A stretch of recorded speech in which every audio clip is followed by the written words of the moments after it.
Good afternoon. I'm here at the first ever stepping stone forest planted in Sean Walsh Park. And believe it or not, we're coming up to the 3rd anniversary of the preparation and the planting.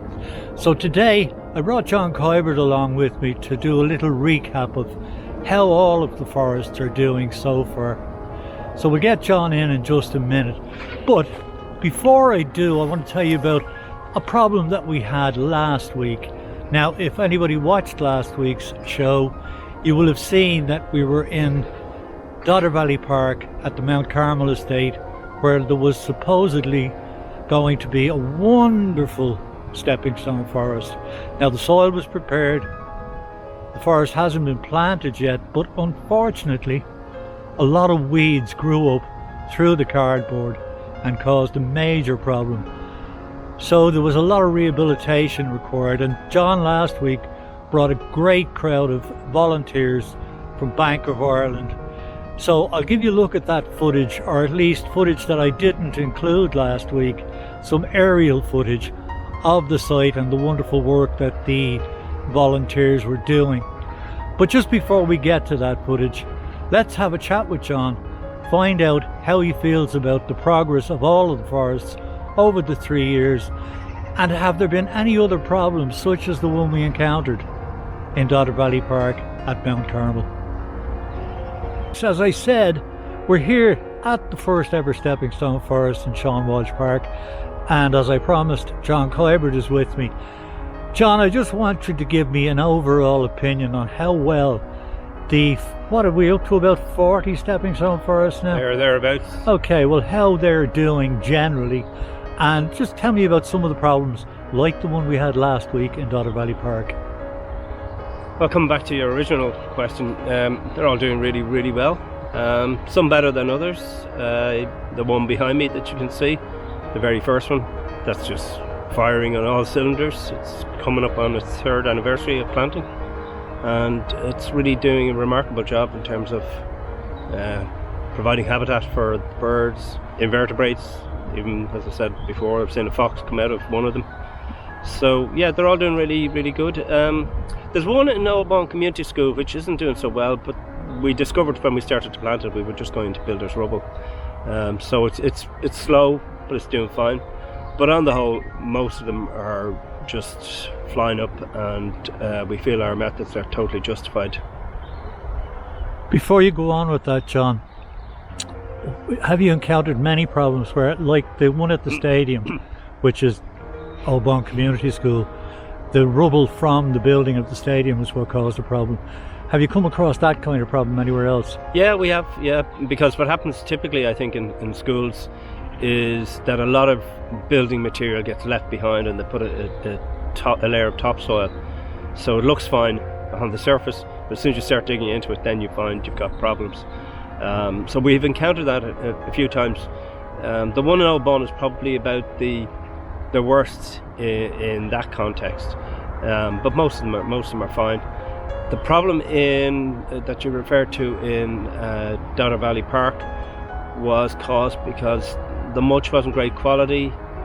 A lot of the mulch seems to have slid and moved and exposed the cardboard, and then the cardboard moved, so that just allowed the grass to come through. We also did run out of cardboard, so if you don't have cardboard down, grasses will make their way through the mulch. But that's, you'll get bits and pieces of that in schools, but nothing major at all.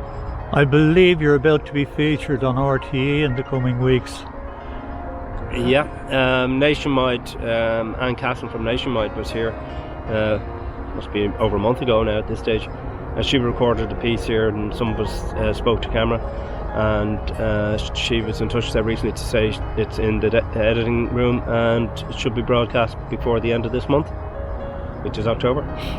Yeah, I believe the editor is actually working on it today because I supplied some footage for it, but anyway, that's another story. I have another question, John, before we pack up here. How have the students in the school been looking after the forests, or have they? I mean, that was the whole intention initially. Yeah, it's a bit of a mixed bag. Depends on really the enthusiasm of the staff, I suppose. if you've got a good green schools teacher, they generally stay on top of it. So when revisiting schools, you'll find that some have just let the weeds go, and some of them are keeping on top of it. The problem in secondary schools and primary schools, but particularly secondary schools, is that 3 months of rampant summertime growth happens while they're on holidays. So there's nobody around to take care of them in that context or in that situation. And in primary schools, it's 2 months growth. So even with the best will in the world, they're not around to keep on top of the growth of the weeds. Well, final question then, John. Even if there is growth of weeds in between the planting, is it going to cause a major problem? No, I think I've told you about this before. That this one that you're looking at behind me here, this is one pod. There are 3 pods just like this in a row. We weeded for the first year or so. We weeded pod 1 and pod 3 and left the pod 2 alone as a control. And we honestly can't see any real difference between doing the weeding and not doing the weeding. So on balance, we just don't do weeding anymore. Wonderful stuff. Thanks as always, John. And before I leave here, folks, John and I are going to have a look at all 3 pods, and we'll do a little bit of aerial footage so you can see exactly what they're like.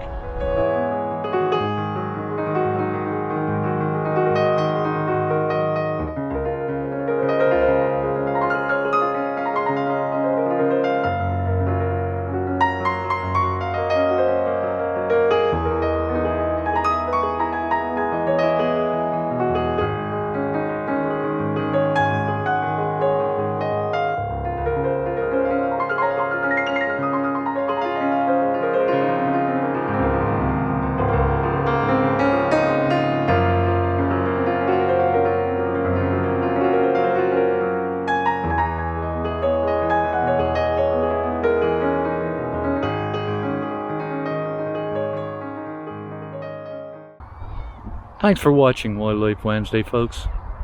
I hope you've enjoyed this episode. If you did, please give it a like and subscribe to the channel if you're so inclined. For now, take care, stay safe, and I'll see you soon.